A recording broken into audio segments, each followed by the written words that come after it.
4 sahabat yang jadi tameng Rasulullah di perang Uhud. 1. Abu Dujana. 2. Talha bin Ubaidillah.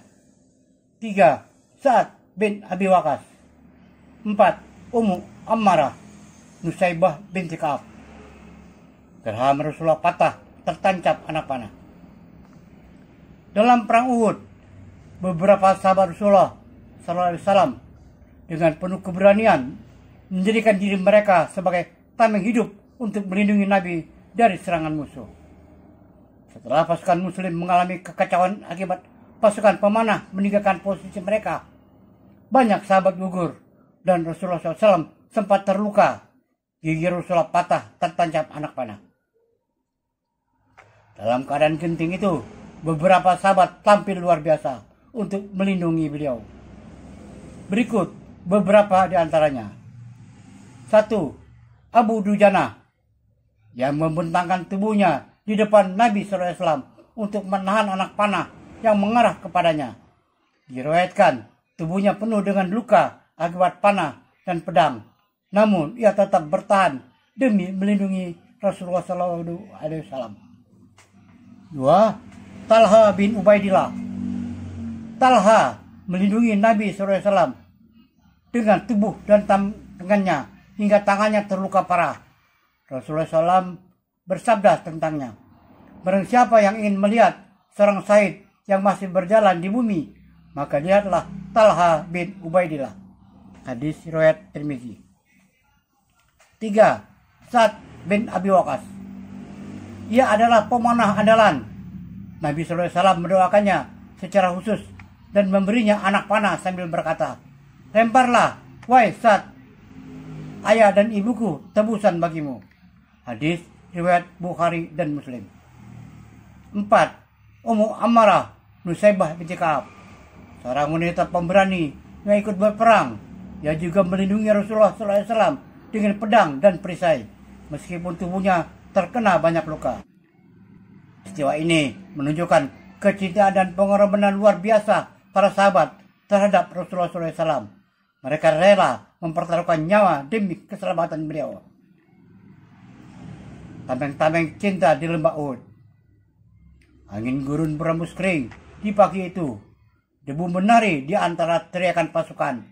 Panji Islam berkibar gagah. Namun, dari kejauhan, bayangan kekacauan mulai menjalar. Pasukan pemanah yang seharusnya bertahan di bukit mulai turun, tergoda oleh harta rampasan. Celah itu tak luput dari mata musuh. Dari balik bukit, pasukan berkuda Quraisy menyerbu pasukan Badar yang tidak terbendung.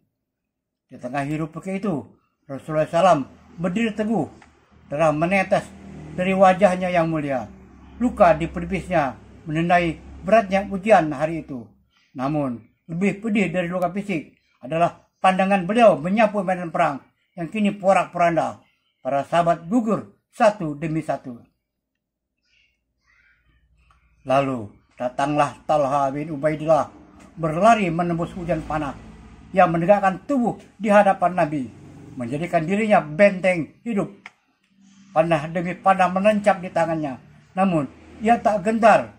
Rasulullah SAW memanggilnya, "Naiklah Talha, lindungi aku dari panah-panah itu." Talha tersenyum lemah. "Demi Allah, aku tak akan mundur, wahai Rasulullah." Tangan Talha terkulai, namun hatinya tetap kokoh. Rasulullah SAW kelak berkata, "Barang siapa yang ingin melihat syahid yang masih hidup, lihatlah Talha." Di sisi lain, Abu Dujana maju tanpa ragu. Tubuhnya tegak, sorot matanya tajam, yang melihat panah mengarah ke Rasulullah SAW, dan tanpa pikir panjang, yang merentangkan tubuhnya, menutupi Nabi dengan punggungnya. Panah demi panah menancap di punggungnya, tapi ia tak bergeming. Ia hanya berbisik, "Asal engkau selamat, wahai kekasih Allah." Sementara itu, Sa'ad bin Abi Waqqas menyiapkan busur yang memanah dengan tenang di tengah gemuruh perang. Rasulullah SAW menatapnya penuh kasih dan berseru, "Lemparlah, wahai Sa'ad, ayah dan ibuku tembus ban bagimu." Kalimat itu doa paling indah dari seorang nabi, menjadi semangat yang membuat Sa'ad tidak berhenti menembakkan panah hingga lengannya gemetar.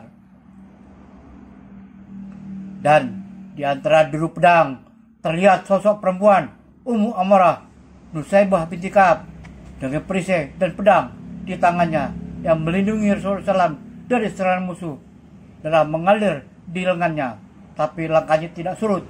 Rasulullah SAW menatapnya dan bersabda, "Dari mana saja aku menoleh, aku melihat Nusaybah di sisiku, berperang untukku." Ketika mengatari mulai condong ke barat, medan Uhud terdiam.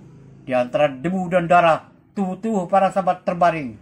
Sebagian hidup dengan luka, sebagian telah kembali kepada Rabb mereka. Mereka bukan hanya prajurit, mereka adalah tameng cinta, pengorbanan yang hidup karena cinta yang tak terlukiskan kepada Rasulullah SAW. Dan di bawah langit senja, Rasulullah SAW menatap mereka dengan air mata. "Ya Allah, ampunilah kaumku, karena mereka tidak tahu." Angin kembali berhembus pelan. Gunung Uhud seolah bergetar menjadi saksi cinta dan pengorbanan yang tak akan lekang oleh waktu. Refleksi menjadi tameng cinta untuk kebenaran. Uhud bukan sekadar pertempuran, ia adalah cermin jiwa, tempat di mana cinta kepada Allah dan Rasulnya diuji. Bukan dengan kata-kata, tapi dengan darah, luka, dan keteguhan hati. Ketika Talha, Abu Dujana, Sa'ad, dan Ummu Amarah menjadikan tubuh mereka sebagai tameng, mereka sesungguhnya sedang berkata tanpa suara, "Engkau lebih berharga dari diriku sendiri, wahai Rasulullah." Itulah cinta yang paling murni, cinta yang tidak menuntut, tidak meminta balasan, hanya ingin menjaga yang dicintai agar tetap selamat. Dalam setiap luka mereka ada cahaya keikhlasan yang bersinar lebih terang dari pedang dan mereka genggam. Namun, Uhud tidak hanya berbicara tentang masa lalu, yang memanggil kita hari ini agar kita juga menjadi tameng bagi kebenaran, bukan lagi dengan pedang dan perisai, tapi dengan iman, akhlak, dan keberanian untuk membela yang benar, walau dunia menentang. Menjadi tameng berarti berdiri di garis depan kejujuran ketika kebohongan merajalela. Menjadi tameng berarti menjaga kehormatan saudara kita dari fitnah dan ghibah. Menjadi tameng berarti menahan lidah dari penyakiti dan menundukkan hati agar tidak sombong ketika diberi pujian. Kita semua tidak akan pernah berdiri di medan Uhud, tapi medan kehidupan ini adalah Uhud kita masing-masing. Di tempat kerja, di rumah, di media sosial, di dalam hati kita sendiri, dan mungkin di hari-hari yang suci, Allah melihat kita yang sedang berusaha setia, menahan diri dari dosa, menegakkan kebaikan, menolak ketidakadilan, dan Allah berkata kepada malaikatnya, "Lihatlah, dia adalah tameng bagi kebenaran di masanya."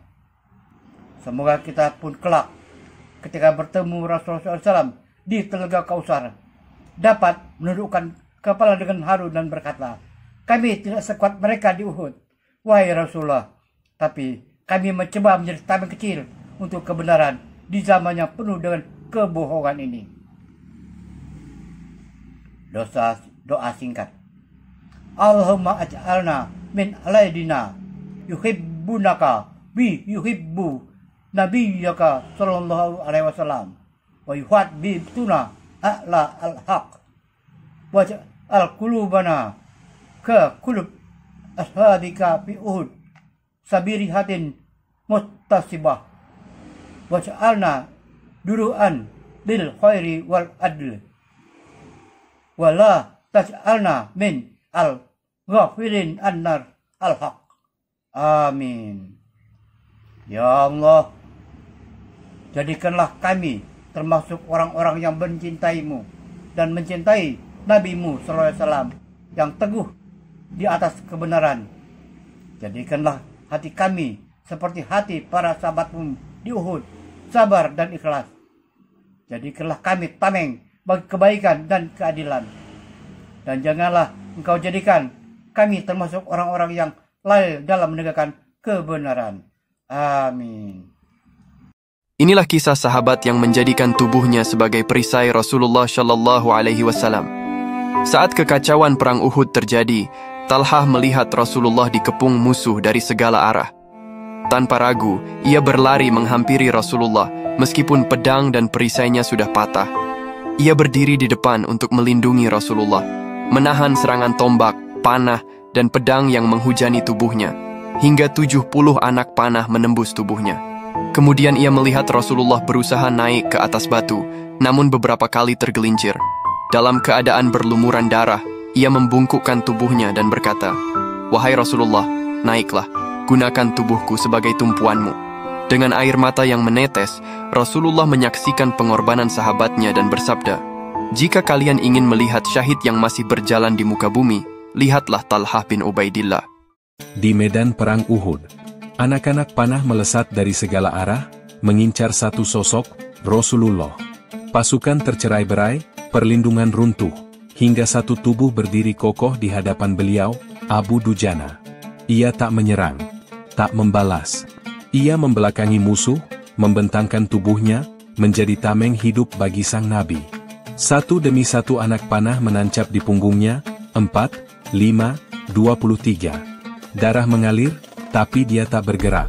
Ia hanya menoleh dan berkata pelan namun teguh, "Selama aku berdiri, tak satu pun panah menyentuh beliau." Usai pertempuran, tubuhnya roboh. Luka-luka di wajahnya dihiasi senyum tenang. Rasulullah bersabda, "Tak ada dinding yang lebih mulia hari ini, selain punggung Abu Dujana." Waqqas merupakan orang yang sangat handal dalam memanah, sehingga beliau tidak hanya mampu melepaskan satu buah mata panah saja, namun beliau bisa melepaskan 3 anak panah untuk 3 sasaran yang berbeda. Sahabat yang dirahmati Allah, maka dalam situasi genting dan mencekam di Uhud, saat radhiyallahu anhu mengeluarkan segenap kemampuannya untuk menjadi perisai sang Nabi, beliau lepaskan 3 anak panah sekaligus dan ketiganya membuat mati 3 orang yang berbeda. Kemudian Nabi meminta Sa'ad untuk melepaskan lagi anak panah, dan Sa'ad melepaskan kembali 3 anak panah, dan ketiga sasarannya mati seketika. Pada perang Uhud, Nusaibah binti Ka'ab al-Anshuiyah dari Bani Najjar, yang dikenal Ummu Umarah, awalnya hanya bertugas sebagai perawat dan pemberi air bagi para pejuang Islam. Namun, ketika pasukan Quraisy berhasil menerobos barisan kaum muslimin, Nusaibah melihat Rasulullah dalam bahaya. Tanpa ragu, Nusaibah berlari menuju Rasulullah dan mengambil pedang dari sahabat yang sudah gugur. "Demi Allah, tak akan kubiarkan mereka menyentuhnya." Nusaibah kemudian berdiri di depan Rasulullah, menjadi tameng hidup bagi beliau dari serangan musuh yang datang silih berganti. Namun dalam pertempuran itu, sabetan pedang musuh mengenai leher Nusaibah hingga meninggalkan 12 luka di tubuhnya. Meski tubuhnya terluka parah dan darah mengalir membasahi pakaiannya, semangatnya tak pernah padam. Setelah pertempuran berakhir, Rasulullah Shallallahu Alaihi Wasallam memandang Nusaibah dengan penuh kagum dan bersabda, "Dimanapun aku menoleh, aku hanya melihat Nusaibah bertarung melindungiku." Pujian itu menjadi bukti besar pengorbanan dan keberanian Nusaibah untuk Islam.